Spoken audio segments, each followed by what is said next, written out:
yang lagi-lagi Mas Ahaye katakan, kader Demokrat itu bukan orang-orang yang mengembek gitu loh. Oke. Yang mengikuti arus kekuasaan. Kalau memang hal tersebut tidak sesuai dengan konstitusi, tidak sesuai dengan keinginan masyarakat, lantang suarakan tolak dan lawan. Sederhananya begini, ketika satu kendaraan itu diisi oleh energi-energi muda, Ya. tentunya kita punya hope yang lebih besar. Kita punya asa yang lebih besar Cocok. untuk mencapai target yang kita inginkan. Ya. Dan hari ini Demokrat on going to track. Karena kita ketika kita berpolitik itu kan berbicara pengabdian. Cocok. Kita berbicara tentang narasi membangun. Ya. Kita berbicara tentang how to be. Bagaimana kita ingin melakukan sesuatu.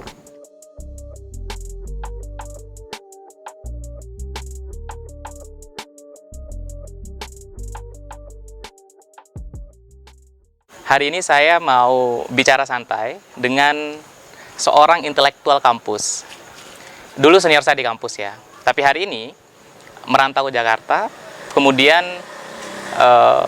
menjadi seorang praktisi hukum, sekaligus sebagai seorang politisi dari Partai Demokrat. Saya sedang bersama dengan Bang Taufikur Rahman. Bang, Halo. sehat Bang? Alhamdulillah Wah, sehat. Kalau abang sehat, berarti kita ini nggak boleh nggak sehat nih, kira-kira kayak gitu Bang ya? Siap. Aman Bang ya? Sejauh ini aman, insya Allah. Iya. Gimana persiapan politik sekarang Bang? Ya menjelang tahun pemilu ini tentunya banyak dinamika yang terjadi. Oke. Konstelasi politik mulai memanas. Walaupun hari ini agenda resmi KPU khususnya terkait dengan pendaftaran baik itu calon legislatif maupun presiden belum dilakukan, tetapi dari semua elemen tingkat daerah, provinsi sampai dengan pusat itu sudah cukup menggeliat lah. Riak-riaknya udah mulai ada nih Bang? Sangat sudah terasa lah. Oke. Ini yang menarik nih teman-teman semua. Beliau ini adalah seorang politisi sekaligus praktisi hukum.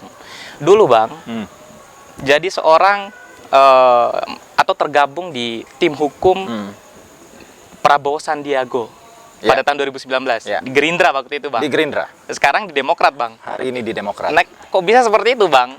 Banyak orang yang bertanya, oh ini nih bahaya nih kalau politik nih kayak gini, gimana tuh Bang?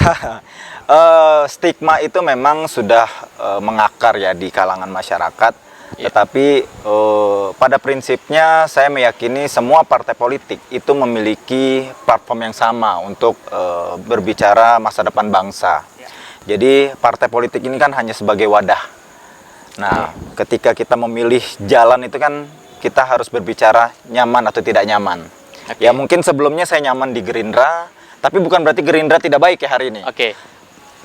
Persoalan kenyamanan aja. Jadi hari ini saya merasa nyaman untuk berjuang di Partai Demokrat. Ya, ini- Jadi ini hanya persoalan ini aja, persoalan selera. Kenapa kemudian Indomie itu ada banyak rasa? Oke. Bukan berarti salah satunya nggak enak, Oke. tapi kita punya selera yang berbeda. Oke. Apapun pilihannya, Demokrat partainya, kira-kira kayak gitu. Kurang lebih seperti itu. Ini teman-teman disclaimer ya, tanpa ini podcast ini nggak mengarah ke satu partai politik atau apa. Podcast ini murni untuk ruang edukasi, Yes. untuk anak muda berpikir dan lain sebagainya. Nah, menarik nih Bang, ketika kita bicara tentang politik atau pemilu sekarang kan udah mulai masuk di dalam tahapan-tahapan nih Bang. Betul. Ya, DPD udah dimulai kemarin. Betul. Banyak hal tentunya yang kita bicarakan Bang, bicara tentang pemilu ini. Pertama, misalkan berkaitan dengan penundaan pemilu. Yes. Ya, kemarin PN Jakarta Pusat ngeluarin putusan tuh. Ya, ya. Kemudian berkaitan dengan presiden 3 periode. Prinsipnya bukan begini. Ketika kita bernegara, kita sepakat bahwa Indonesia ini menganut hukum sebagai panglima. Baik. Tentunya ketika kita menyepakati demikian, maka hal-hal yang tentang keberlangsungan bangsa kita tentunya harus bersandar pada legitimasi hukum. Oke. Jadi sandarannya jelas.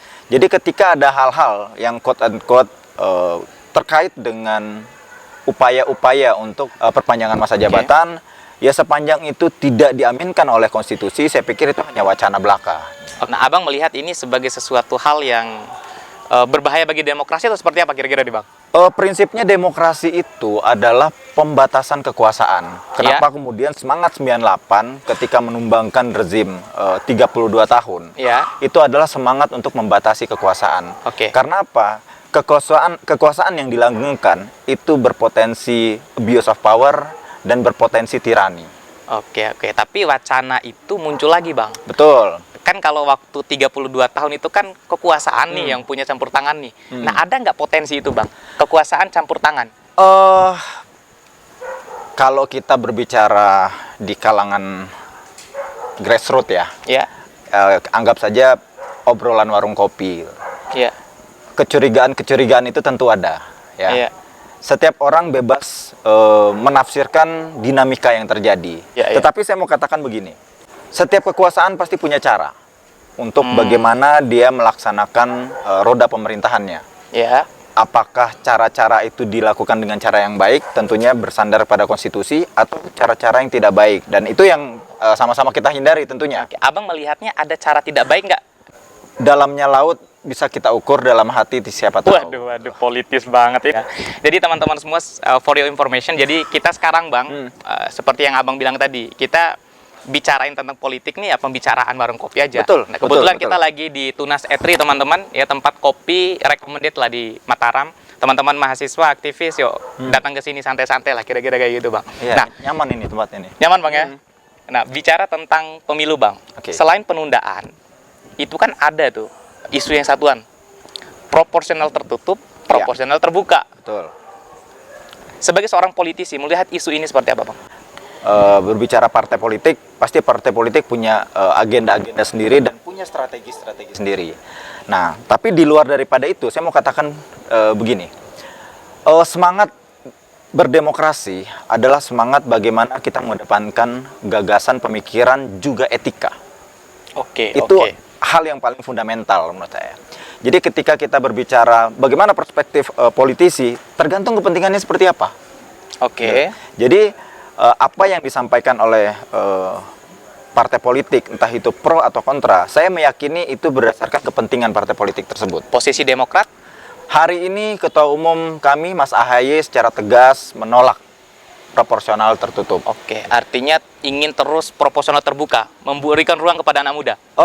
Prinsipnya Demokrat adalah sesuai tagline ya, perubahan dan perbaikan. Kita mengharapkan secara berkelanjutan proses berdemokrasi kita, proses berpolitik kita mengarah ke hal-hal yang lebih baik tentunya. Jadi ketika ada upaya-upaya dalam tanda kutip menjegal atau membegal esensi dari demokrasi, tentunya secara tegas Partai Demokrat akan melawan. Akan memerangi hal itu, Bang? Jelas. Iya. Tegas dari Ketua Umum kami itu. Nah, berarti kalau ada isu penundaan pemilu, atau misalkan proporsional tertutup, berarti ada yang berusaha membegal demokrasi berarti, Bang? Dari pandangan Demokrat. Saya lagi-lagi tidak mau berspekulasi ya. Seperti yang saya sampaikan tadi, tentunya setiap partai politik ketika memandang proyeksi agenda politik, agenda pemilu, pasti punya strategi masing-masing. Apakah kemudian upaya tersebut ditafsirkan sebagai upaya begal terhadap proses demokrasi kita, ya saya biarkan publik yang menilai. Tapi yang pasti, kalau kita tarik secara historis, proporsional terbuka ini kan produk hukum dari Mahkamah Konstitusi, yang dimana tahun 2008 itu kader PDIP sendiri yang mengajukan judicial review untuk membuka ruang pemilihan umum ini melibatkan publik secara langsung, sehingga publik bisa tahu, bisa memilih siapa yang akan mewakili di DPR nanti. Jadi prinsipnya kalau Partai Demokrat, apapun keputusan Mahkamah Konstitusi pasti kita hormati, dan itu kita anggap sebagai satu produk yang harus kita taati dan kita jalani. Hari ini misalnya Partai Indonesia Perjuangan PDIP mendukung proporsional tertutup. Ya kita, itu hak konstitusional mereka, PDIP. Kita tidak boleh mengintervensi dan mengatakan pemikiran itu salah. Saya meyakini PDIP juga punya pemikiran terkait dengan kenapa memilih tersebut. Partai Demokrat juga demikian, mengambil sikap menolak karena punya argumentasi tertentu yang kita bisa pertanggungjawabkan. Oke. Ini seru ya kalau kita bicara tentang politik bersama dengan politisi, sekaligus praktisi hukum, sekaligus intelektual kampus ya. Jadi ada sesuatu hal yang value yang didapatkan, Bang. Abang tadi ngutip saya ngutip statement Abang tentang political ethics. Yes. Nah, ini yang publik itu inginkan, Bang. Politisi kita itu semacam gugup dan gagap Ya. untuk berbicara tentang political ethics. Ya. Nah, ini yang mau didengar sama anak muda. Ya. Gimana sih komitmen politisi atau partai Demokrat lah sebut Ya. saja misalkan untuk menumbuhkan political ethics ini dari akar rumput Ya. supaya trust kepada partai ini kuat. Ini sebenarnya bukan hanya tantangan bagi Partai Demokrat. Ya. Saya pikir ini menjadi tantangan seluruh partai politik yang ada hari ini. Ketika masyarakat sudah menstigma partai politik ini hanya sebatas wadah untuk mencari kekuasaan, Ya. hanya sebatas wadah untuk menikmati kekuasaan. Gitu loh. Sehingga tantangan ini tentunya menjadi PR bagi para kader, misal seperti saya, kader Partai Demokrat, untuk bagaimana menyuarakan dan mengedukasi tentang political ethic tadi. Bahwa ketika kita berbicara etik, tidak melulu kita berbicara hal-hal yang sifatnya transaksional dan pragmatis. Gitu loh. Ada hal yang mungkin lebih besar yang bisa kita tawarkan tentang narasi dan argumentasi bagaimana Indonesia ke depan. Nah, spirit-spirit muda ini yang harusnya di-manage dan dirawat sehingga semangat ataupun masa depan bangsa ini energinya tersalurkan dengan baik melalui politisi-politisi muda ini. Dan saya berharap sekali ya, lebih banyak lagi energi-energi dari anak muda ini terlibat secara langsung. Karena hari ini ya kita tidak menafikan ya bagaimana stigma dari masyarakat kotornya partai politik. Persis. Bagaimana kader-kader partai politik tertentu ditangkap KPK lah, kasus inilah, kasus itulah. Nah, ini hal yang harus kita coba perjuangkan, bahwa tidak melulu partai politik itu bisa mencetak orang-orang yang dalam tanda kutip tidak baik. Kita bisa buktikan dengan anak-anak muda terlibat aktif, banyak yang masuk, sehingga kita bisa buktikan warna demokrasi melalui partai politik ini bisa berbeda. Komitmen Demokrat misalkan untuk melibatkan anak muda udah nyata nggak di partai? Hari ini just informasi ya. Di kepengurusan Mas AHY, ketum kami, 80% diisi oleh anak muda. Jadi 20% itu pun ya nggak tua-tua banget sih. Jadi 80% itu pure. Itu anak-anak muda yang spiritnya tinggi, energinya tinggi. Ya kita mengimbangi bagaimana spiritnya Mas AHY ketika menyuarakan perubahan dan perbaikan untuk bangsa kita. Iya. Kalau 80%-nya itu anak muda, usianya, muda gagasannya. Betul. Kalau yang 20% ini walaupun usianya tua tapi punya gagasan, muda juga pikirannya. Tapi begini, saya mau katakan begini.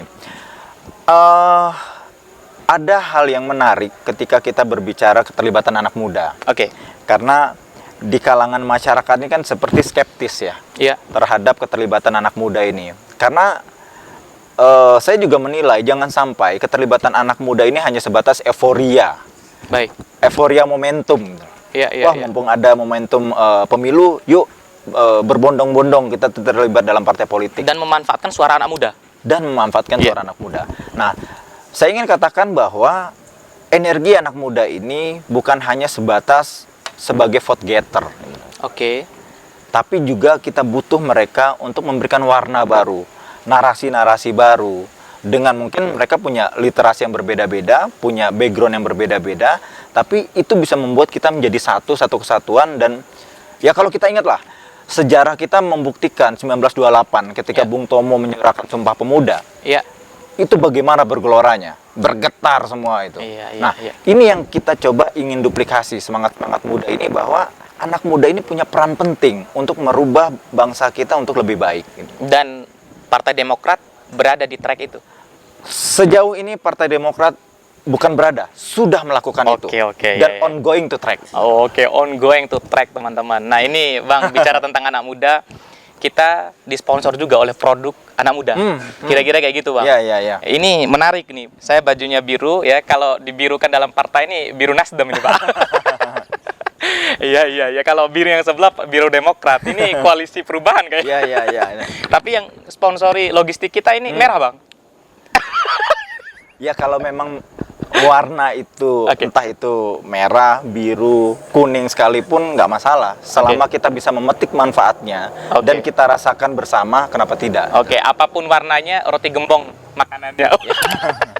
Ayo Bang, kita bisa cicipi nih Bang, Oke, produk anak muda kayaknya Bang. menarik ini.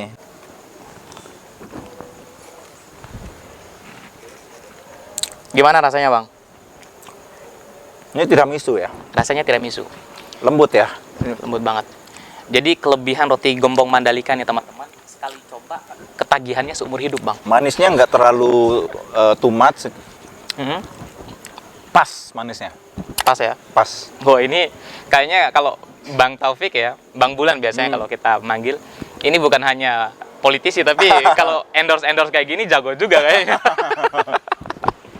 Buat teman-teman yang mau pesan roti seperti ini, outletnya banyak banget di Mataram ya. Ada outlet baru di Ubi dekat Mall Lama. Kalau mau coba roti gembong Mandalika, datangi outletnya. Nanti kontak personnya saya cantumin di video ya.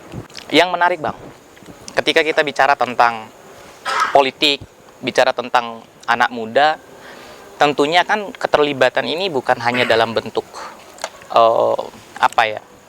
memanfaatkan ya suara Ya. anak muda, seolah-olah anak muda ini hanya jadi pasar politik saja gitu Ya. kan. Ya. Tadi ada komitmen dari Partai Demokrat melibatkan 80%. Ya, Tapi kan bukan hanya itu maunya Bang. Ya. Kan anak muda ini kan identik dengan gagasan. ya. Gagasan apa Bang yang sampai hari ini Demokrat ingin tawarkan kepada publik tentang bagaimana kita menatap masa depan Indonesia? Prinsipnya Partai Demokrat juga bukan partai yang melihat ketika kita berbeda dalam konsep membangun satu bangsa, itu adalah lawan yang harus kita musuhi Ya. dan harus kita tinggalkan. Ya. Saya melihat Partai Demokrat juga mencoba untuk membuka ruang keberlanjutan.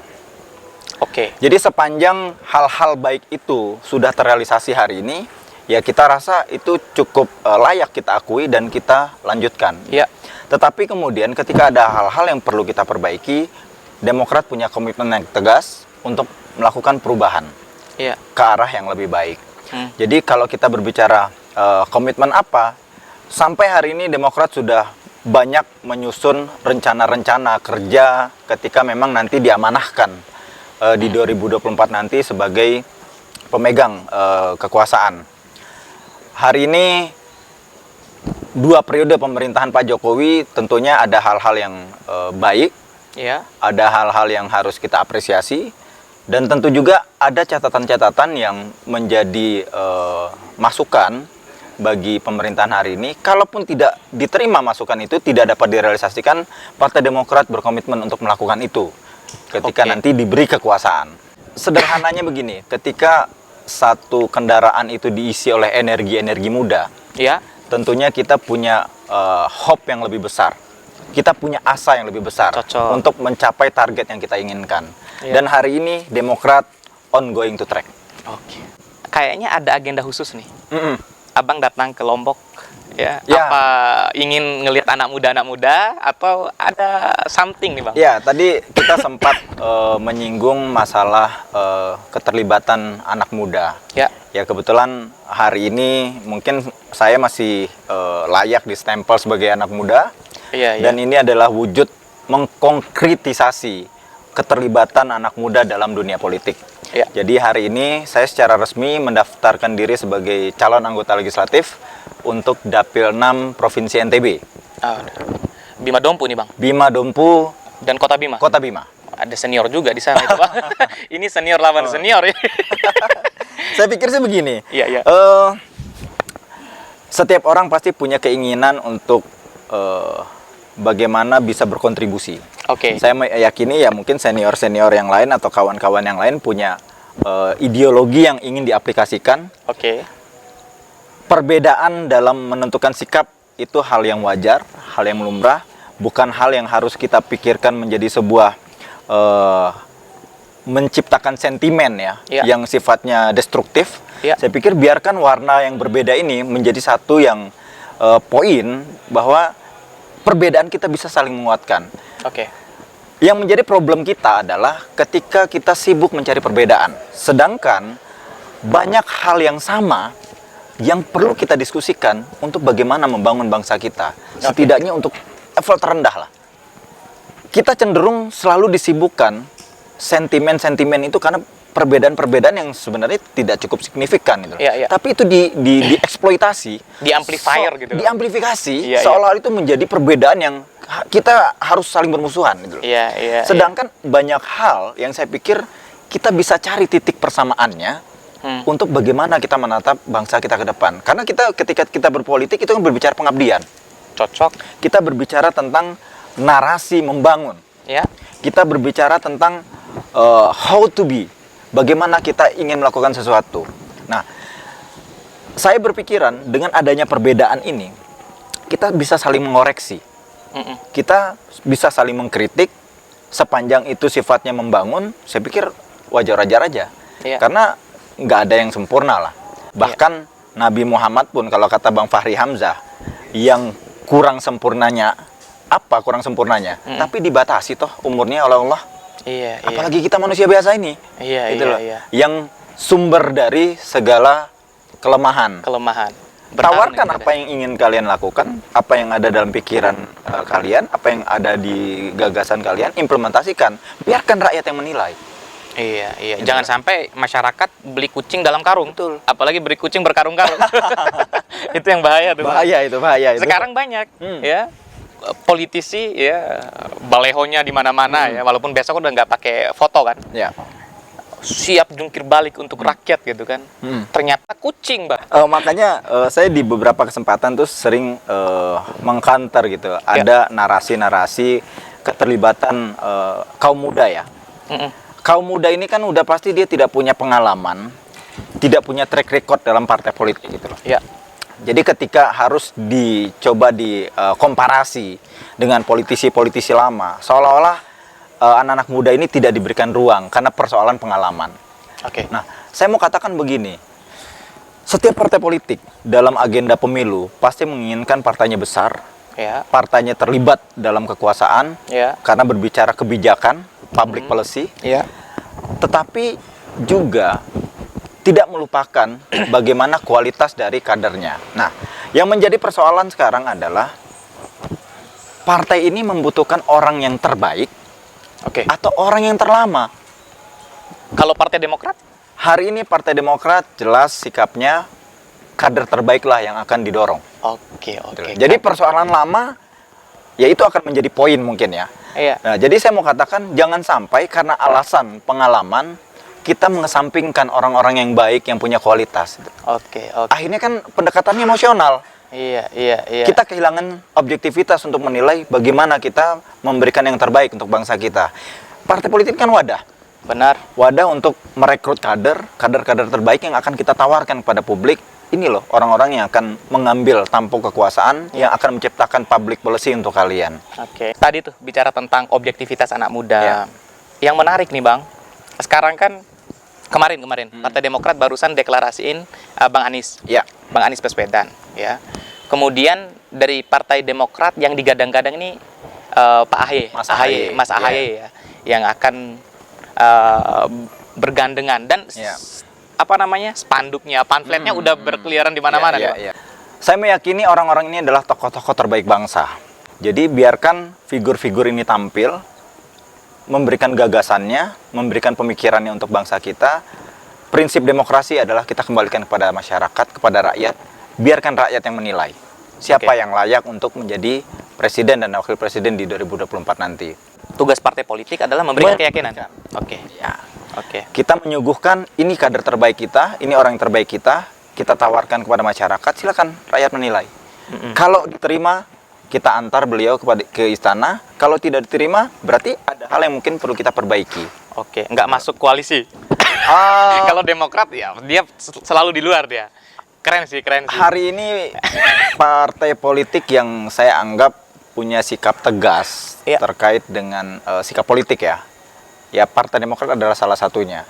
Ketika 10 tahun ini kita konsisten di luar kekuasaan, bukan berarti kita menghalang-halangi kekuasaan untuk berbuat. Gitu. Partai Demokrat mengambil sikap di luar pemerintahan sebagai bagian dari controlling terhadap kekuasaan hari ini. Jadi mungkin walaupun hari ini Partai Demokrat secara kuantitatif tidak terlalu besar, tapi Partai Demokrat berusaha secara kualitatif memberikan masukan-masukan, memberikan kritikan-kritikan yang sifatnya membangun untuk pemerintah hari ini. Iya. Yang menarik nih Bang, banyak yang nanya. Kan ada perubahan dan continuity, ya. Keberlanjutan lah kira-kira seperti itu. Orang selalu bertanya, gimana dong dengan nasib IKN tuh? Nah, sikap Demokrat kayak gimana Bang? Soal IKN nih. IKN ini kan satu produk yang sudah diundangkan, sudah ditetapkan oleh pemerintahan Pak Jokowi hari ini.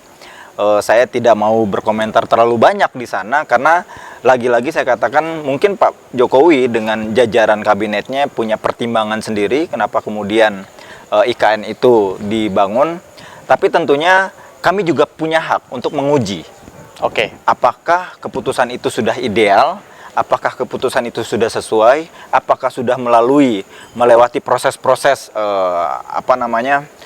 uji kelayakan? Nah, itu masih dalam kajian. Tapi ketika memang di kesimpulannya ini adalah hal yang perlu kita perbaiki, ya kita akan perbaiki. Oke. Artinya ada potensi Demokrat ingin menguji kembali nih. Tentunya setiap keputusan politik itu kan harus diuji. Apakah keputusan itu betul-betul berpihak kepada rakyat. Jadi jangan sampai keputusan ini hanya berpihak pada oligarki, berpihak kepada kelompok-kelompok tertentu. Karena kita berbicara kekuasaan, itu kan kekuasaan untuk seluruh bangsa Indonesia. Seluruh elemen yang ada di Republik kita ini. Dan kami punya hak konstitusional untuk memberikan masukan, memberikan saran, bahkan kritik sekalipun. Kita diberikan oleh keleluasaan oleh undang-undang sepanjang masih dalam koridor aturan yang berlaku, sepanjang tidak melempar fitnah ataupun hate speech dan sebagainya, sepanjang hak konstitusional melalui teman-teman atau senior-senior kami yang ada di fraksi Demokrat menyuarakan apa yang perlu disuarakan, saya pikir itu ya no problem ya. Ini menarik nih teman-teman semua. Bicara tentang ini nggak mau minum dulu Bang. Oh boleh kayaknya serius nih ya. Serius ya. Jadi kalau kita bicara sama itu saya bilang tadi teman-teman, bicara dengan ini orang rangkap Pak, dulu aktivis ya, intelektual kampus, kemudian politisi sekaligus praktisi hukum ya. Alhamdulillah Bang ya. Yang menarik nih Bang, nggak jadi minum saya, lanjut lagi. Yang menarik nih Bang, ini saya mau kupas pada persoalan-persoalan hukum Bang. Ya, banyak hal nih Bang yang orang bertanya-tanya khususnya di rezim ini. Dari kacamata Abang sebagai ahli hukum ya, praktisi hukum sekaligus juga politisi juga. Banyak nggak yang perlu dibenahi? Misalkan Demokrat diberi tanggung jawab oleh masyarakat di tahun 2024. Ya. Saya mau katakan begini. Sikap Partai Demokrat adalah sikap yang meresapi nilai-nilai yang lahir dari keresahan masyarakat, keresahan rakyat. Tentunya hal-hal tersebut kita coba inventarisir, kita coba tangkap aspirasi-aspirasi dari rakyat. Apakah memang produk-produk hukum hari ini, atau kita berbicara bagaimana mekanisme penegakan hukum hari ini, apakah sesuai atau tidak sesuai. Tentu ini menjadi catatan Partai Demokrat. Banyak hal yang mungkin Yusril juga tahu ya. Banyak persoalan-persoalan yang sebenarnya belum begitu tuntas, tetapi kemudian itu menjadi suatu keputusan penguasa. Contoh misalnya, kita bicara RKUHP. Itu di sana-sini masih ada diskursus, di sana-sini masih ada dialog, tapi itu tidak dituntaskan. Nah, akhirnya gelombang penolakan itu kan begitu besar. Benar. Bahkan dari mahasiswa itu bergelombang itu gerakan penolakannya. Dan saya meyakini itu juga beralasan gitu loh. Dan saya harap pemerintah juga lebih peka untuk mendengar itu. Gitu. Karena kalau kita berbicara konsep hukum pidana misalnya, itu kan hubungan pemerintah dengan rakyat. Gitu loh. Rakyat ini sebagai stakeholder sebenarnya. Orang-orang yang akan merasakan langsung terhadap pemberlakuan KUH pidana ini. Mereka yang berkepentingan langsung. Betul. Nah, contoh misalnya kemarin yang juga isu panas adalah RUU Cipta Kerja. Oh, itu kan pengangkangan konstitusi katanya. Gelombang penolakan kan cukup luar biasa. Bahkan Mahkamah Konstitusi itu sudah memutuskan bahwa produk hukum ini bermasalah. Ya. Diberikan catatan kepada pembuat undang-undang untuk memperbaiki. Tetapi kemudian apa? Keluar Sama-sama perpu. kita tahu keluar perpu. Nah, saya ini yang menarik begini. Di dalam catatan amar putusan Mahkamah Konstitusi itu menyebutkan bahwa ini yang saya highlight ya. Ya. Tidak terlibatnya partisipasi publik secara bermakna. Oke. Nah, itu saya highlight itu. Kenapa kemudian itu saya highlight? Ketika itu disandingkan dengan produk hukum perpu. Ya. Perpu ini kan subjektivitas presiden. Benar.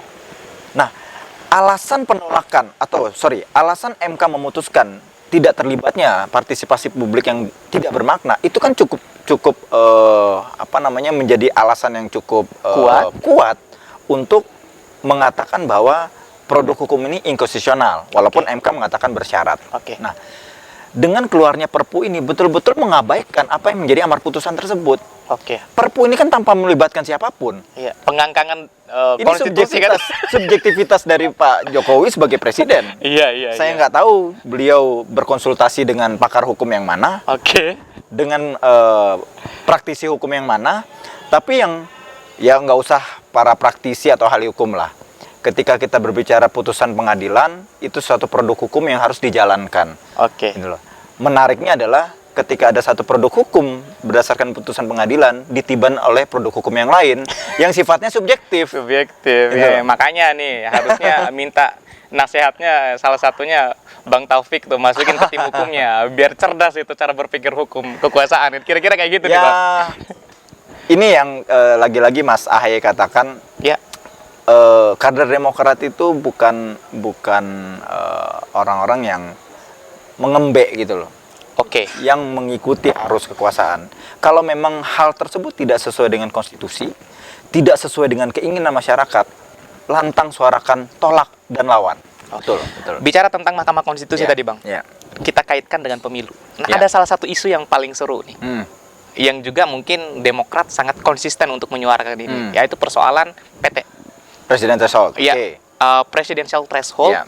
yang sampai hari ini itu Mahkamah Konstitusi nggak mau lihat, padahal substantif nih, Bang. Betul. Ya, Ya. tapi yang dibicarakan sekarang masalah proporsional tertutup itu kan teknis, Bang. Ya. Makanya saya di beberapa kesempatan sering mengatakan lembaga seistimewa Mahkamah Konstitusi itu dikerdilkan. Oke. Sangat dikerdilkan gitu loh.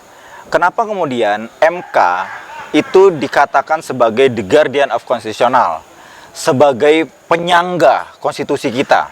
Oke. Nah, tetapi realitasnya hari ini MK ini saya disclaimer dulu ya. Ini perspektif saya sebagai mungkin orang yang bergelut juga dalam dunia hukum.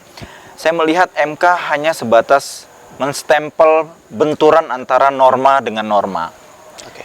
Padahal kalau kita berbicara lebih jauh, 9 orang ini kan 9 orang yang istimewa. Oke. Yang seharusnya mengambil peran yang di luar daripada apa yang sudah ada. Gitu loh. Oke.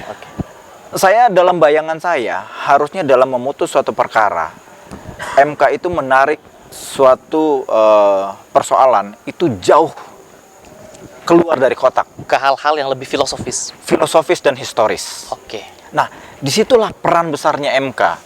Jadi bukan hanya berbicara terkait dengan hal-hal yang sifatnya benturan-benturan antara norma yang lebih rendah bertentangan dengan norma yang lebih atas. Saya pikir itu terlalu sederhana itu untuk kelas 9 orang yang istimewa ini. Oke. Dalam bayangan saya seharusnya dalam amar putusannya, dalam pertimbangan hukumnya menarik ke dimensi yang lebih abstrak, yang lebih filosofis dan historis, sehingga para pemohon dan termohon juga bisa memahami makna dari putusan tersebut. Kembali lagi kepada PT.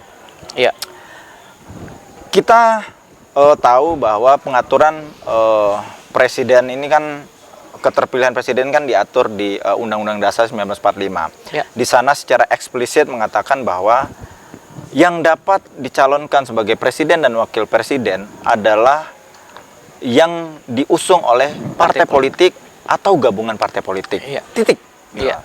Nah, sehingga kita juga bertanya-tanya, 20% ini munculnya dari mana? Siapa yang menafsirkan? Iya. Siapa yang menciptakan norma ini? Ya tentunya lagi-lagi saya katakan, ya ketika kita ada dalam kekuasaan kita bisa mengatur semuanya, katanya. Iya. kita nggak mau menuduh ya, tapi kita bisa merasakan. Waduh, kerasa banget itu bang. Nah ini yang sebenarnya perlu kita cermati bersama-sama. Esensinya apa sih PT ini? Gitu loh. Saya kadangkala, walaupun saya berbeda dengan Bang Fahri Hamzah ya, dalam konteks partai politik. Cuman di part-part tertentu, di aspek-aspek tertentu, saya setuju dengan pandangan Bang Fahri ini, yang mengatakan bahwa seharusnya setiap partai politik itu mendorong kader-kader terbaiknya. Oke. Misalnya di Partai Demokrat, kita meyakini bahwa Mas AHY adalah kader terbaik kita. Iya. Kita dorong beliau untuk masuk dalam bursa pimpinan nasional kita. Gitu. Oke. Dan kita harapkan semua partai politik melakukan hal yang sama. Oke. Tawarkan kader terbaikmu, sampaikan gagasannya, sampaikan pikirannya. Oke. Berardu argumen, bukan hanya berardu sentimen. Cocok. Ini yang menjadi persoalan kita, bangsa kita ini kenapa tidak maju dalam indeks demokrasinya. Karena setiap pemilu ke pemilu, kita cenderung merawat sentimen, Iya. bukan merawat argumen. Untuk dengar quotes-nya atau teman-teman ya, kita merawat sentimen bukan argumen yang dirawat nih. Nah, ini yang coba kita minimalisir supaya kualitas demokrasi kita lebih baik ke depannya. Terus membaik, terus membaik. Nah, dalam konteks ini sangat perlu sekali orang-orang yang punya visi ke depan itu yang cukup luas dengan literasi yang kuat, dengan narasi yang kuat gitu loh. Dan relatif hari ini saya katakan hampir tidak ada. Dan kami bangga Mas AHY mulai mengarah ke sana. Partai Demokrat Partai pada Demokrat track itu. ongoing to track. Ongoing to track. Nah ini menarik sekali teman-teman ya. Kalau kita bicara dengan Bang Taufik ini 1 jam nggak kerasa bang. Kayaknya kita harus buka forum selanjutnya nih bang. Ya, Keren bang, sih ya? ini. Memang saya rindu memang diskusi kayak gini sama Oke. Yusril juga ini. Iya, siap, Karena siap. banyak hal yang bisa kita elaborasi bersama. Ya setidak-tidaknya kita bisa saling menginjeksi Oke. pemikiran, menginjeksi pandangan terkait dengan fenomena yang terjadi hari ini. Oke. Terakhir bang, Ya. sebagai penutup, tentunya kan Partai Demokrat ya terus mensupport anak muda.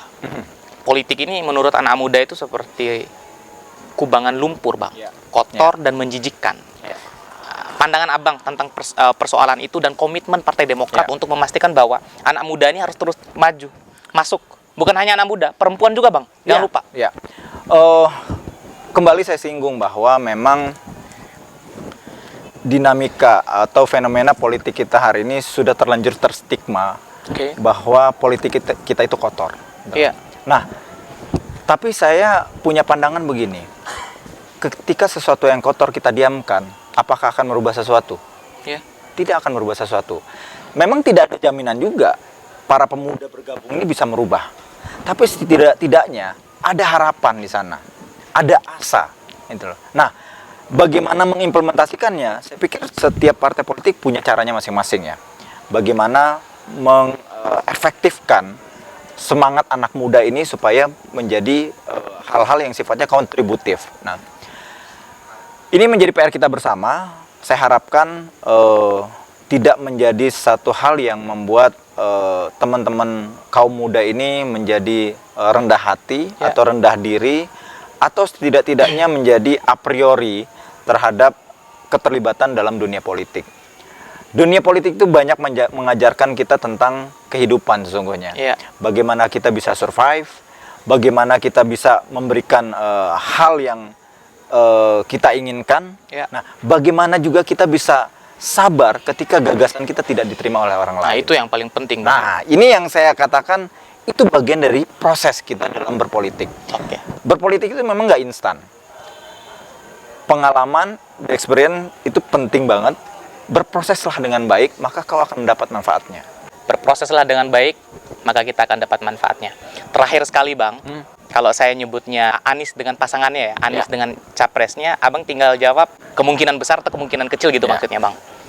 Pertama nih bang, Anies Hovifah, Kecil, kecil. Anies AHY, sangat besar. sangat besar. Di luar pilihan pasti. Tapi sangat besar ya. Karena begini, iya. saya tambahkan sedikit. Iya. kami meyakini Mas AHY adalah figur yang paling memadai untuk membackup Mas Anies memimpin bangsa kita. Oke, paket komplit itu Bang ya? Semangat mudanya dapat, Oke. tokoh perubahannya dapat, bangsa kita butuh figur seperti ini. Waduh, ini politisi banget teman-teman ya. Lanjut nih Bang. Ya, Anies Prabowo. Nah, tinggal jawab kecil besar Bang. saya kecil, Kecil. Anies Puan. kecil, Kecil ya. Anies Ganjar Pranowo Bang. nggak masuk dalam hitungan. Oh, aduh. Tuh ingat tuh ya. Tapi begini, Iya, iya. ya namanya politik ya. Iya. Kita nggak bisa menduga semua dinamika itu mungkin saja terjadi. Yang disebutkan tadi itu Iya. kan pandangan secara pribadi. Iya. Tapi lagi-lagi saya katakan ketika kita berpolitik ini kita harus siap menerima pikiran kita, juga kita harus siap menerima pikiran orang lain. Nah, Gitu itu loh. poinnya teman-teman. Tapi saya teringat tuh quotes terakhir nih Bang. Ajukan kader terbaik, bukan kader terlama. Yes. Dan itu dilakukan oleh Partai Demokrat. Oke, terakhir teman-teman semua sebelum kita tutup podcastnya Bang, kami dari podcast Bicara Santai punya satu souvenir dari podcast Bicara Santai. Ini support dari OC Plakat Bang. Oke. Oni Kreatif, tempat pembuatan souvenir paling recommended di Kota Mataram. Oke, thank you Jam.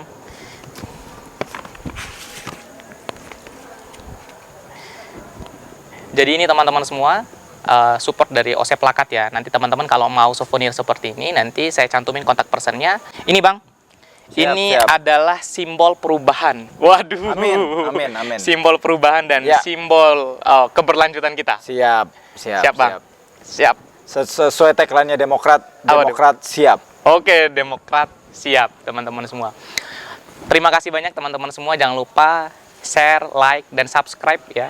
Kalau teman-teman tertarik, harusnya tertarik ya, karena yang saya undang adalah intelektual. Saya Yusril Izam Hendra bersama dengan Bang Taufikur Rahman, ya, seorang intelektual dan terus berkomitmen untuk memberikan gagasan untuk daerah. Insya Allah. Besok Bang kalau datang lagi ke Lombok, kita podcast lagi Bang ya. Siap. Insya Allah. Siap. Kita kasih gagasan untuk orang-orang di daerah. See you. Assalamualaikum warahmatullahi wabarakatuh. Thank you Bang. Oke. Wah, top.